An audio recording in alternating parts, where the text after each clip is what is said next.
Good morning. My name is Sonny Paul Harvey, and I am here to give you an informational speech this morning on something that has impacted my life personally and some things that I find really strongly to believe that is a growing crisis in the United States. Can any of you tell me what is the number one cause of death to drivers in the United States? I can answer that. It is distracted driving. Some people might say, well, what do you consider distracted driving? What do you emphasize on what is the most important things that can happen while you are driving and being distracted? Well, the numbers of the statistics show that everyone just about these days has a smartphone, which is basically a small computer that you can use for so many different things other than just making a simple phone call.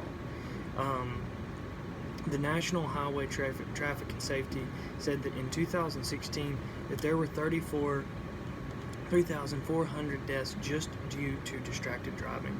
And distracted driving, I guess you can't see it too well because you've got a lot of things going on with the screen, but basically, if you can read this, there are roughly 2.3 billion smartphone users in the world, expected to be 2.5 by 2019.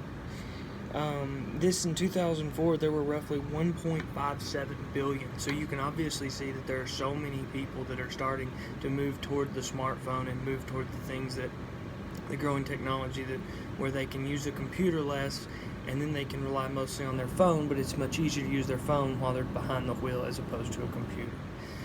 Some of you might say, well, what do you consider distracted driving? Reaching for your phone. Just reaching for your phone is considered distracted driving according to the law.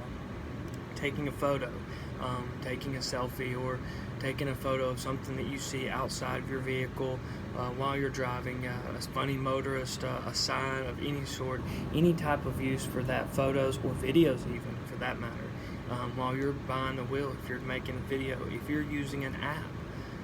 Apps are so useful and handy, especially maps that are getting us where things are going, but there is hands-free versions of these different apps that you can use that can keep you from actually using the version of where you have to be holding the phone.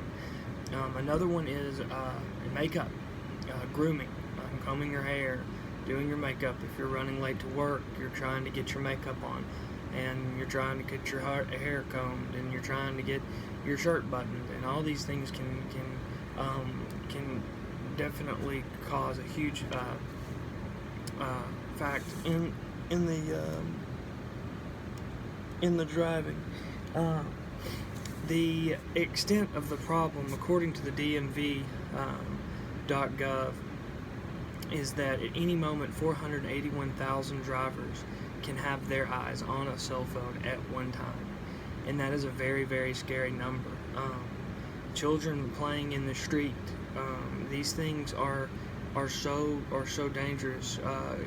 Utility workers, your waste pickup people, your city public service workers, they can all play a huge role in what the problem is and the extent of it by them being working on the road or working around you and in your daily life.